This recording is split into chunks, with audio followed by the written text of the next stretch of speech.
नमस्कार दोस्तों। आज हम बात करने जा रहे हैं चातम ब्रिज के बारे में। जैसे कि आपको पता है, पिछला 4 महीना बीत चुका है चातम ब्रिज को बंद किए हुए।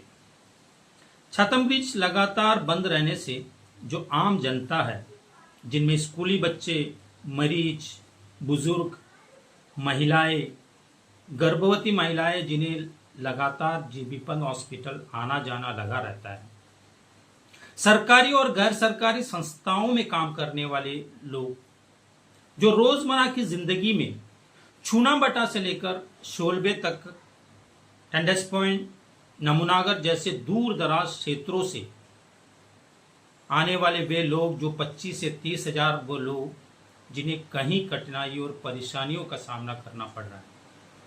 हवा हो या तूफान, बारिश हो या धूप, इन सब का सामना करते हुए चातम जेट्टी से लेकर पुलिस स्टेशन चातम तक का लगभग 1 किलोमीटर से भी ज्यादा की दूरी पैदल चलकर इन्हें तय करना पड़ता है। इन सारे कठिनाइयों और परेशानियों से जूझते हुए जो लोग हैं, इनके प्रति प्रशासन का कोई जिम्मेदारी नहीं है। 4 महीना बीत जाने के बावजूद अभी तक चातम ब्रिज का किसी प्रकार का रिपेयरिंग का कार्य का शुरुआत नहीं किया गया। जैसे कि आप लोगों को पता है, जिसके पास व्हीकल्स नहीं है, अधिकांश लोग जो पैदल चातम ब्रिज से चलते हैं, हवा हो या तूफान के बीच, जो बच्चे हो, बुजुर्ग हो, महिला हो, इनको सारे कठिनाई और परेशानियों को देखते हुए भी पैदल चलना पड़ता है। क्या प्रशासन का जिम्मेदारी नहीं बनता कि इनके प्रति किसी प्रकार का सहानुभूति दिखाया जाए? जैसे कि आपको पता है, चातम से आगे आकर और एक जेटी जो कुछ वर्ष पहले बनाया गया था,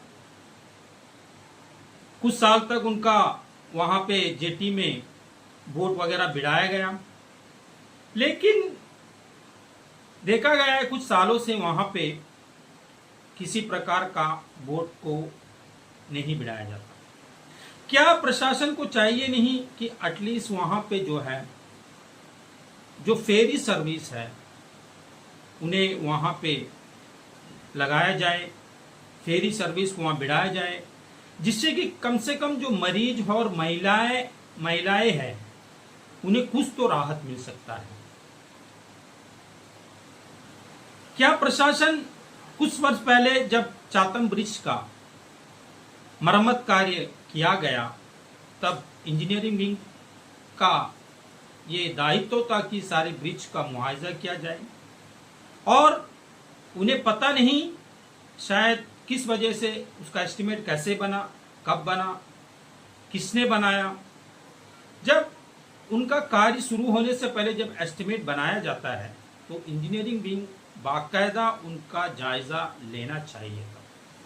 क्या उन्हें पता नहीं है कि इस ब्रिज का जो कैपेसिटी है वो कितना है, कितना तक इनके ऊपर वेट हम लोग बढ़ाया जा सकता है?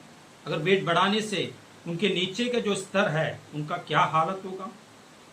शायद इंजीनियरिंग विंग ने इनके ऊपर गौर नहीं किया, लेकिन अभी इन कठिनाइयों के सामने करते हुए जो लोग वहां से गुजरते हैं, मैं प्रशासन से निवेदन करूंगा कि इनके ऊपर कुछ तो सहानुभूति दिखाया जाए। और देखा गया है कि वहां पे एक बैटरी गाड़ी को प्रशासन के द्वारा वहां पे लगाया गया है। बड़ी ही प्रशंसनीय कार्य प्रशासन द्वारा किया, मैं उनको धन्यवाद देता हूं। लेकिन जब इस बैटरी गाड़ी में 8 या 9 लोगों को लेकर चातम ब्रिज से गुजर सकता है, तो मैं पूछना चाहता हूं, क्या एक ऑटो रिक्शा में 2 या 3 लोगों को लेकर ऑटो रिक्शा को वहां पे लगाया नहीं जा सकता? ऑटो रिक्शा को परमिशन नहीं दिया जा सकता? मैं अनुरोध करूंगा कि प्रशासन से कि आप इसके ऊपर सही तरीके से गौर करें और सही निर्णय लेकर लोगों को सुविधा प्रदान करें। अब रही बात डीएसएस, जो बोर्ड सेवा जो लगातार है, उनका कमियों के कारण कई प्रकार का कठिनाई आ रहा है। जैसे कि आप लोगों को पता है, बंबू फ्लैट और विम्बलियन हॉस्पिटल, जहां से जो मरीज को रेफर किया जाता है, उन्हें बाकायदा इंतजार करना पड़ता है बोर्ड का व्हीकल फेरी के लिए, जिसमें 4 व्हीलर चढ़ाया जाता है एम्बुलेंस को। उसमें बाकायदा इंतजार करने के बाद 2 घंटा इंतजार करने के बाद ही बोर्ड का सेवा एम्बुलेंस सर्विस को मिलता है। इसके कारण क्या है, हॉस्पिटल से जब रेफर करते हैं तो देखा जाता है कि समय के अनुसार ही रेफर करते हैं। कितना भी सीरियस पेशेंट हो, उनको बाकायदा हॉस्पिटल में इंतजार करना पड़ता है। और रही बात एम्बुलेंस सर्विस हो या मॉर्चरी वैन, जिनके साथ उनके जो परिजनों को जो आते हैं 2 व्हीलर के द्वारा, उन्हें कभी बोट में चढ़ने का अनुमति नहीं दिया जाता। प्रशासन इस ओर उम्मीद करते आप ध्यान देंगे कि जो परिजन उनके साथ, जो मॉर्चरी वैन के साथ हो या जो एम्बुलेंस के साथ हो, जो परिजन आते हैं, उनको बाकायदा जो 2 व्हीलर हो या 4 व्हीलर हो, उनको उनके साथ आने का अनुमति दिया जाए, जिससे लोगों को राहत मिले, लोगों को उससे सुविधा मिले।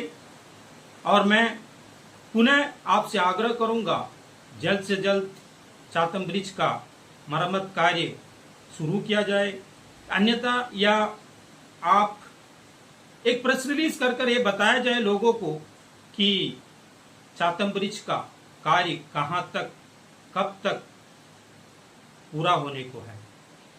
तो मैं आप लोगों से पुनः मैं विनती करता हूं, आप जो लोग मेरे बातों को सुन रहा है, आप इसके ऊपर गौर करें, इनके ऊपर सही में मायने में इसके जिम्मेदार है कौन?